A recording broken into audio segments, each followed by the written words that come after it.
esté con vosotros. Lectura del Santo Evangelio según San Mateo. Jesús salirse de allí vio a un hombre llamado Mateo en su puesto de cobrador de impuestos y le dijo: sígueme.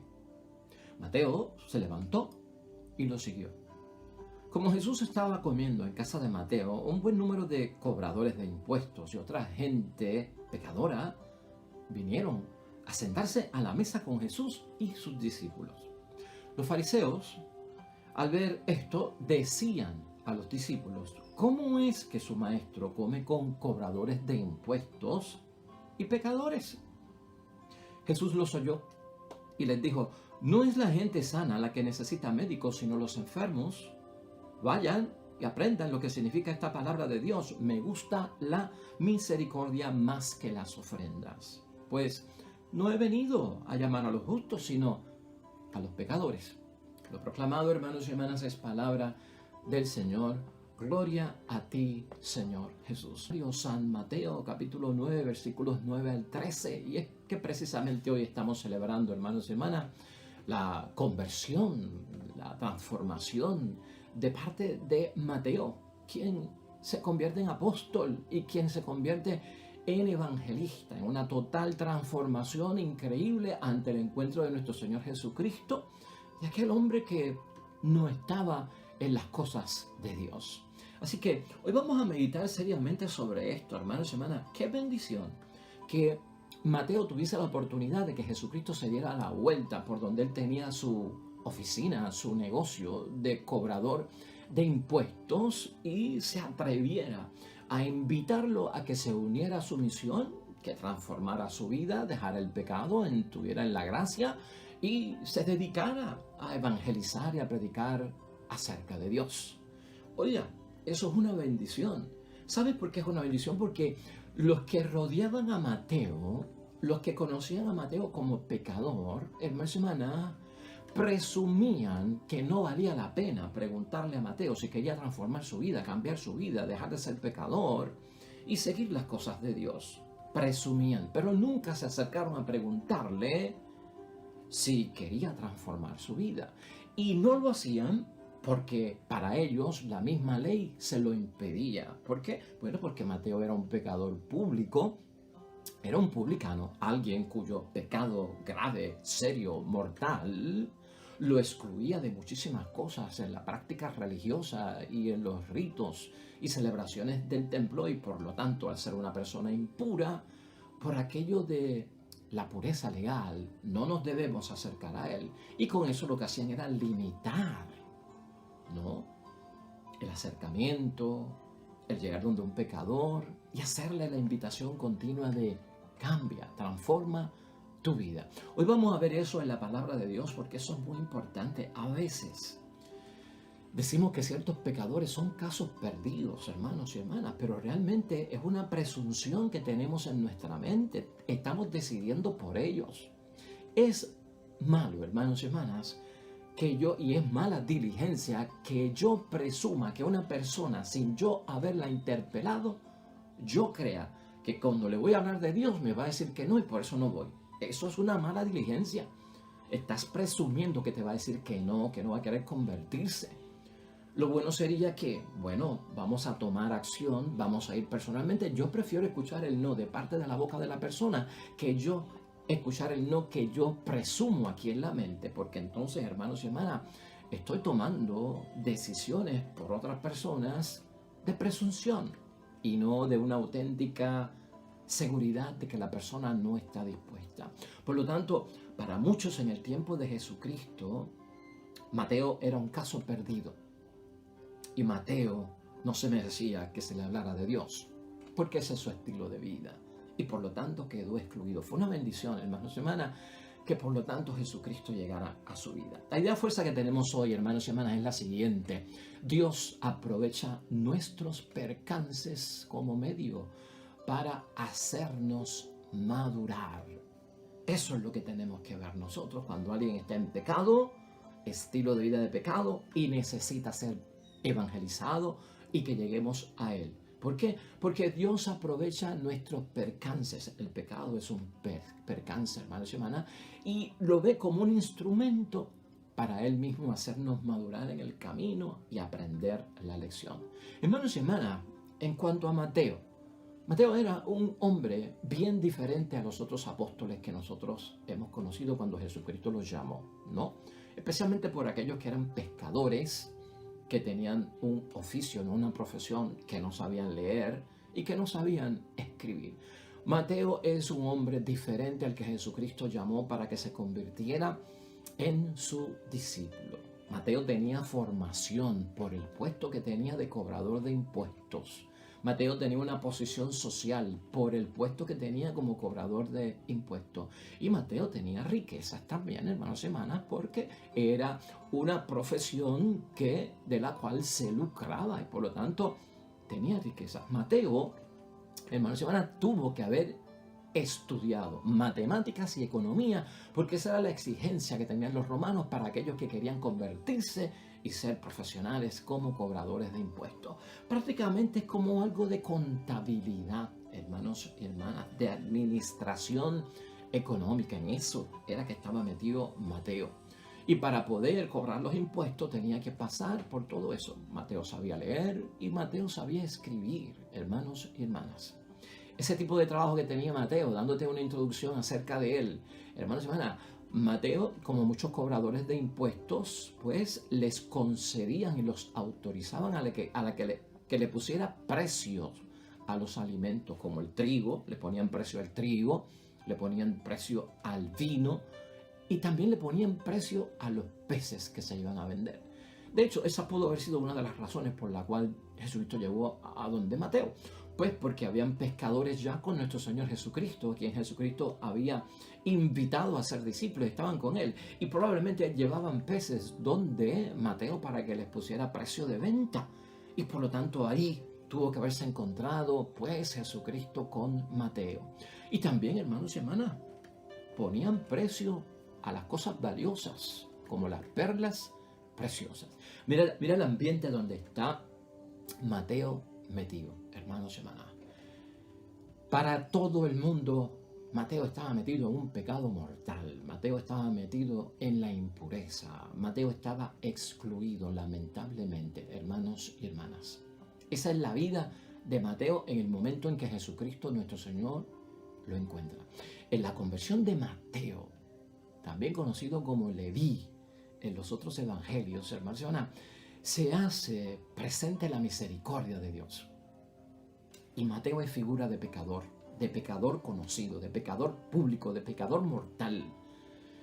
Y en su conversión, el mensaje que nos está mandando la iglesia para que nosotros meditemos y reflexionemos, es que en esa conversión, en ese sí de parte de Mateo, nuestro Señor Jesucristo, se hace presente la misericordia de Dios. Mateo, por supuesto, hermanos y hermanas, por esa posición que tenía, por ese ser cobrador de impuestos, solo se podía rodear de gente de la misma calaña de él. Pues porque como era un pecador público, tenía que rodearse con otros pecadores públicos porque no le estaba permitido rodearse con la gente que estaba limpia delante de Dios y que estaban bien en las cosas del templo o en las cosas de la sinagoga. Así que estaba metido dentro de más pecados, con más pecadores. Ese era su mundo y ahí era que vivía, existía y se movía Mateo. Mateo, hermanos y hermanas, de acuerdo a los tiempos de nuestro Señor Jesucristo, estaba excluido de la sinagoga, no podía ir a la iglesia, estaba excluido del templo, no podía ir a la capilla tampoco. La gente religiosa no se mezclaba con él y estaban prohibidos de mezclarse con él por la ley de la pureza legal. Te contaminas, te vuelves impuro si te comunicas con él, hablas con él, lo tocas, vas a su casa, comes en su casa, te hospedas en su casa, es impuro. Por lo tanto, hermanos y hermanas, eso es un signo de que los esfuerzos de transformar la vida de este hombre, del pecado a la gracia, de que este hombre se pudiese arrepentir de su pecado público, de que pudiera convertirse en un hombre nuevo, que pudiera renacer a una vida mejor, de bien. Hermanos y hermanas, nadie, pero por lo menos nadie los practicaba con él. Nadie se acercaba a hablarle de la conversión. Ni los fariseos, ni los maestros de la ley. Para ellos era un caso perdido. Volvemos a eso. Una persona, hermanos y hermanas, que si tú vas a predicarle, estás perdiendo tu tiempo. Invertir alguna ocasión en hacerle cambiar de estilo de vida a una persona como él, caso perdido. Eso no vale la pena. No pierdas tu tiempo. Qué lamentable, ¿verdad, hermanos y hermanas? Y estamos diciendo estas cosas para que tú veas cómo es que Jesucristo supera todo esto. La vida de Mateo, hermanos y hermanas, se desarrollaba a su propia suerte. Porque cuando eso pasa con una persona pecadora, es casi decir a Dios que reparta suerte. Vamos a ver qué le va a pasar, pero él mismo se está buscando lo que le está sucediendo. A veces en la vida, hermanos y hermanas, y ahora aplicando esto a nuestro examen de conciencia, a nuestra reflexión y a nuestra meditación, a veces nosotros pensamos que ciertas personas cuyas vidas públicas, ¿verdad?, son pecaminosas, son notorias, son caso perdido. Se nos puede meter en la mente a nosotros eso como evangelizadores, como hijos de Dios, con aquello del amor al prójimo, que hay personas que ciertamente son caso perdido y no vale la pena invertir tiempo en hablarles de Dios. Simplemente no vale la pena predicarle, no vale la pena evangelizarlos. Mira, hermanos y hermanas, una cosa es que un pecador por su propia cuenta ponga o construya limitaciones y barreras, impedimentos para su propia conversión. Eso es una cosa. Y otra cosa es que yo sea el que pongo límites, barreras, condiciones de no alcance para esa persona en torno a su conversión, a su cambio de vida, a su volver a la casa del Padre. Una cosa es lo que la persona hace para no escuchar las cosas de Dios y otra cosa es la que yo puedo hacer para que esa persona lamentablemente no escuche las cosas de Dios. A veces pensamos que un pecador, hermanos y hermanas, no se quiere convertir. No lo hemos escuchado de él, pero por su estilo de vida, porque diariamente está metido en eso, porque de eso es lo que vive, pues esa persona con ese estilo de vida, ¿qué va a querer esa persona convertirse? A veces eso es lo que pasa por nuestra mente. Pero como te dije al principio, esos son presunciones que nosotros tenemos en la cabeza. Yo no le he preguntado a la persona si se quiere convertir, porque yo estoy decidiendo por la persona de que su estilo de vida no se va a querer convertir. Y por eso no lo evangelizo.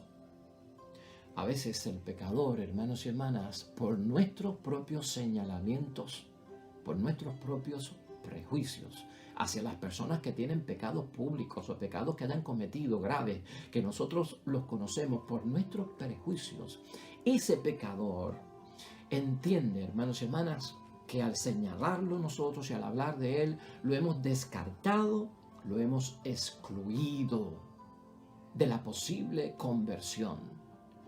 Pero no es que no se quiera convertir, eso lo está diciendo Jesucristo hoy aquí y es lo que tenemos que entender, sino que lo hemos alejado en base a nuestros juicios condenatorios, ¿no? Con la conversión de Mateo, hermanos y hermanas, Jesús nos enseña que solo encontraremos a Dios realmente y a un Dios Padre si somos capaces de aceptar a los pecadores. No su pecado, sino de aceptarlos. ¿En términos de qué? De que debemos evangelizarlo, de que debemos invitarlos a la casa de Dios. La salvación que Jesús anuncia, hermanos y hermanas, siempre en su palabra ha dicho que es un don de Dios. La salvación es un don de Dios. La salvación es una gracia de Dios. Yo no estoy llamado para administrar, hermanos y hermanas, de acuerdo a mis caprichos, pues la gracia de Dios, el don de Dios. O sea, ¿de dónde ha salido esto que la gracia de Dios y el don de la salvación de Dios? Pues yo lo tengo que administrar y decir que es para este y no es para el otro. No, eso no lo podemos hacer. O sea, ¿estoy aceptando a los pecadores o estoy rechazando a los pecadores? La salvación que Jesús anuncia, hermanos y hermanas, si entonces es un don de Dios y es una gracia de Dios, hermanos y hermanas, yo entonces tendré que hacer un examen de conciencia y ver hasta qué punto yo soy el que estoy prohibiendo a la otra persona conocer las cosas de Dios, cuando no ha sido la persona la que ha puesto barreras ni límites, sino que por mi condición de juicio lo estoy excluyendo o sacando fuera de la oportunidad de la conversión. Con la conversión de Mateo, hermanos y hermanas, por lo tanto, nosotros aprendemos algo muy importante. Jesús ofrece un lugar, Jesús ofrece un espacio para aquellos que en la sociedad, hermanos y hermanas, no lo tienen. Jesús ofrece un lugar, Jesús ofrece un espacio en la iglesia para aquellos que no lo tienen, por una cierta mentalidad de que la iglesia es para los que están bien, que la iglesia es para los santos. Ahí dentro de esa mentalidad, hermanos y hermanas, mucha gente que no son muy sabias, que son de poco entendimiento, que no se les ha hablado correctamente acerca de Dios, pueden ver una barrera, ¿no? La casa de Dios es para gente buena, para la gente recta, para la gente que hace las cosas que Dios manda guardar. Como yo estoy en otro mundo y no estoy haciendo eso, yo no puedo ir a la casa de Dios. Qué triste que una persona viva bajo esos parámetros. Cuando la casa de Dios, hermanos y hermanas, todo el mundo está en formación, todo el mundo está en transformación, todo el mundo está madurando poco a poco para llegar a las cosas de Dios, porque un día están en gracia, otro en pecado. Del pecado, al perdonarse, pues sus pecados pasan a la gracia y entonces como un ciclo, hermanos y hermanas. Y en esto hay que ayudar a muchas personas que lamentablemente han visto como la iglesia de Dios para una élite, para un grupo sectario exclusivo de personas que no pecan, que son santos, que son perfectos. Ese es el lugar que hay y el espacio que hay de Dios en su templo. Es una gran enseñanza, hermanos y hermanas, la que Jesucristo nos hace a través de la conversión de este hombre.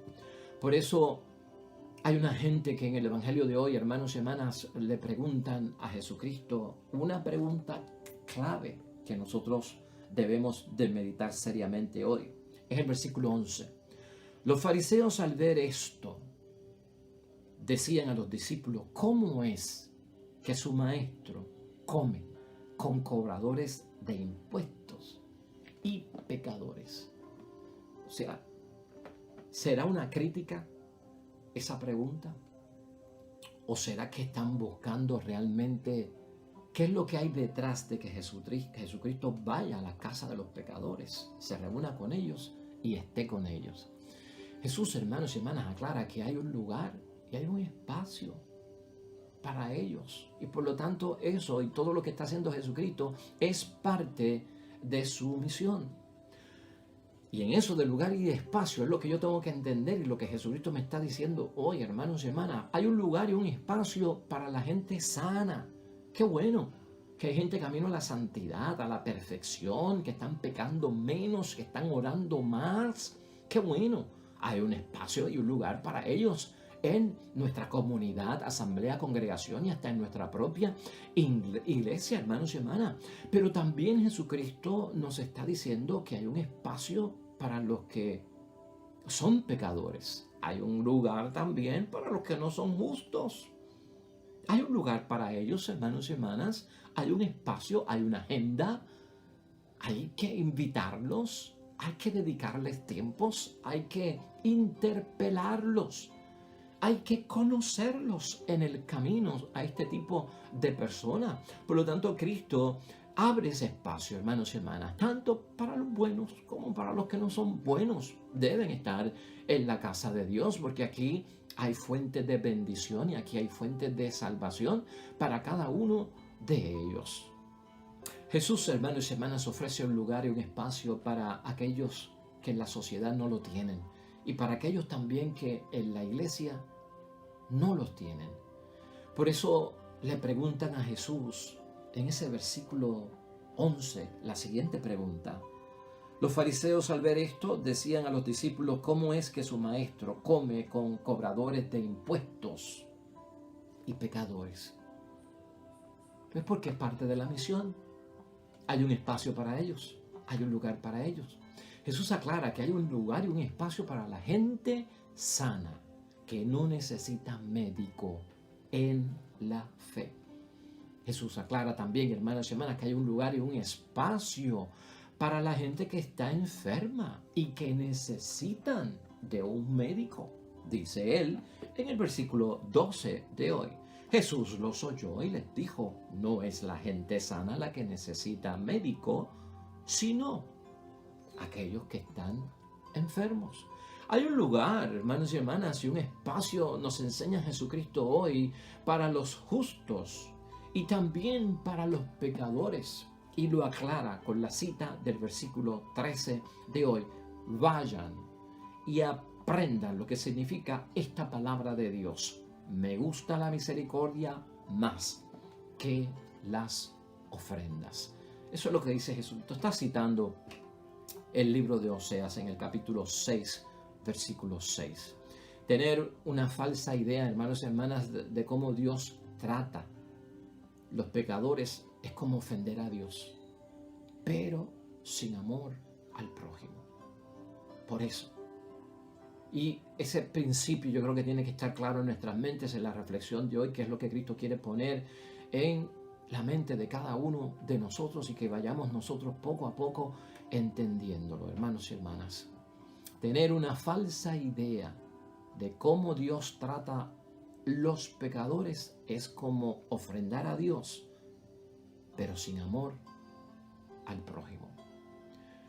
Gracias a Dios que Jesucristo apareció en el camino de Mateo, hermanos y hermanas. Si no, ¿quién se hubiese acercado a hablarle de las cosas de Dios nuevamente, a tratar de incluirlo en las cosas de Dios? Mira, hermanos y hermanas, vamos a concluir hoy con Oseas, porque Jesucristo, esta frase de misericordia quiero, no sacrificios, está en los libros del Antiguo Testamento, boca de los profetas, en los salmos, está en los evangelios de Cristo, está en las cartas pastorales de Pablo y está en las otras cartas que enviaron los hombres de Dios que aparecen en el Nuevo Testamento, porque era poderosa esa frase, misericordia quiero, no sacrificio. Y esto, al entenderlo, hermanos y hermanas, Oseas dice que Dios se conmueve ante las faltas de su pueblo. Y por eso es que Jesucristo lo cita. Porque yo me tengo que conmover ante la falta del prójimo, como Dios se conmueve ante la falta de su pueblo. Hay una palabra de Oseas aquí, hermanos y hermanas, que no podemos dejar pasar por alto, con la cual yo quiero concluir hoy, porque Oseas es un profeta muy bueno para esto de la misericordia para los pecadores. En el libro de Oseas, hermanos y hermanas, en el capítulo 11, versículos 8 al 9, ahí sabemos por qué Jesucristo le dio la oportunidad a Mateo. Porque Jesucristo nos ha dado a nosotros la oportunidad cuando nosotros hemos caído en un pecado mortal. O por qué nos fueron a visitar cuando estuve en pecado, nos fueron a visitar cuando estuve alejado de la iglesia. Mira lo que dice Oseas. ¿Cómo voy a dejarte abandonado? Piensa en eso. Esto es lo que dice Dios, que nosotros tenemos que pensar con un pecador cuya vida pública es notoria y que pensamos que su estilo de vida jamás lo llevará a escuchar la palabra de Dios. Y Dios dice, ¿cómo voy a dejarte abandonado? Pecador. Tú que no has hecho lo que yo digo, ¿cómo te voy a abandonar? ¿Cómo no te voy a rescatar? Son palabras de Dios. ¿Cómo no te voy a rescatar? ¿Será posible que te abandone? Esa es la pregunta que se hace Dios mismo, ¿no? Mi corazón se conmueve. Está hablando Oseas acerca de lo que piensa y siente Dios. Mi corazón se conmueve y se remueve en mis entrañas. Lo toca, le llega, lo siente, nos mira, se fija en nosotros, nos tiene en cuenta. No puedo dejarme llevar por mi indignación. Claro, porque el pecado que has cometido me indigna. Pero yo no me puedo dejar llevar por mi indignación, porque si mi indignación es de castigo, te perderás más todavía.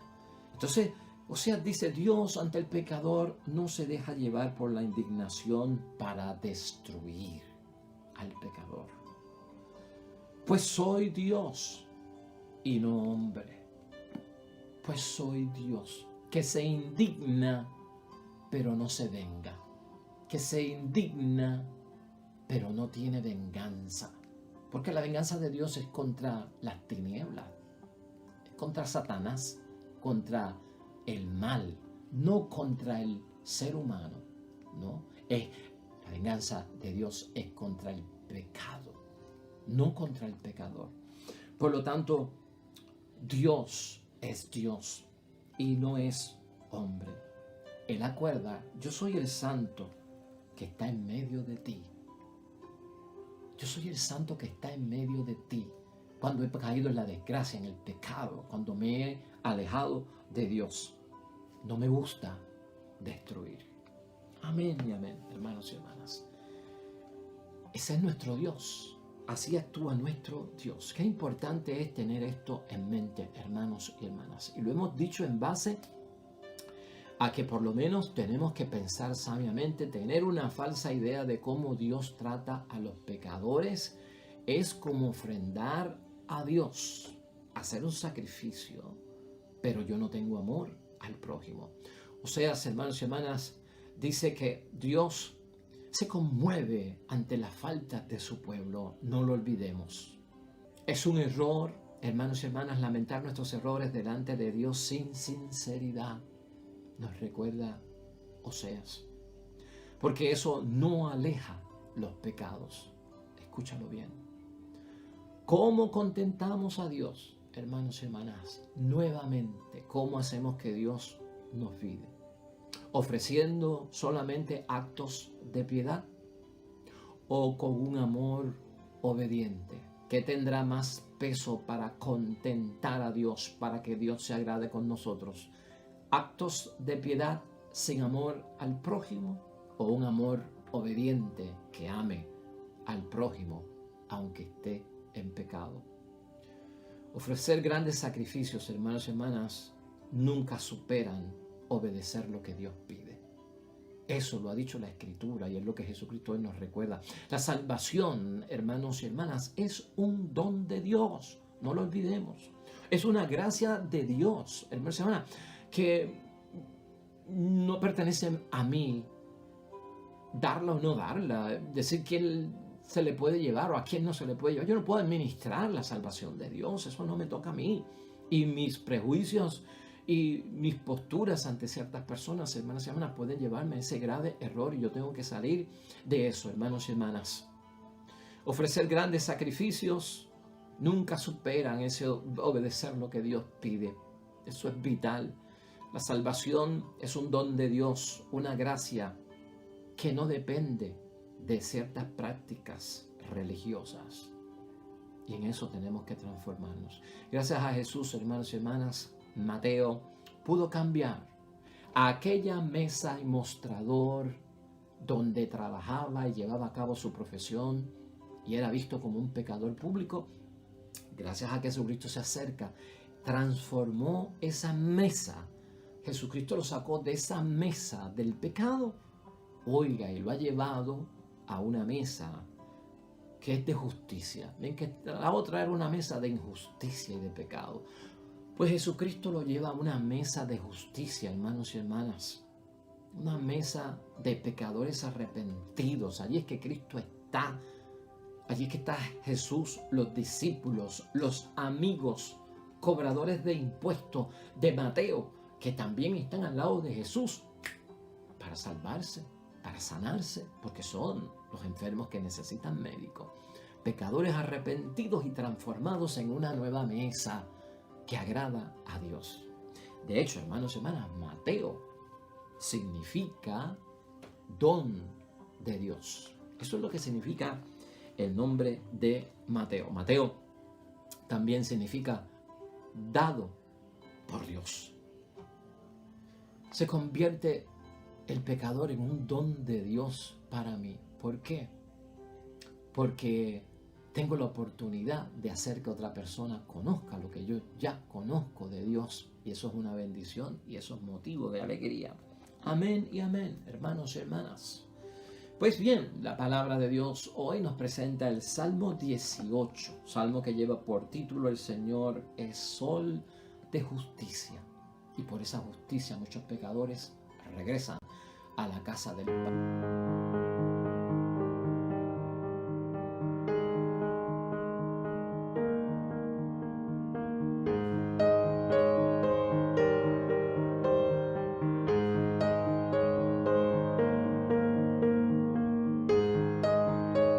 Amén, amén. Hermanos y hermanas, el Señor esté con vosotros.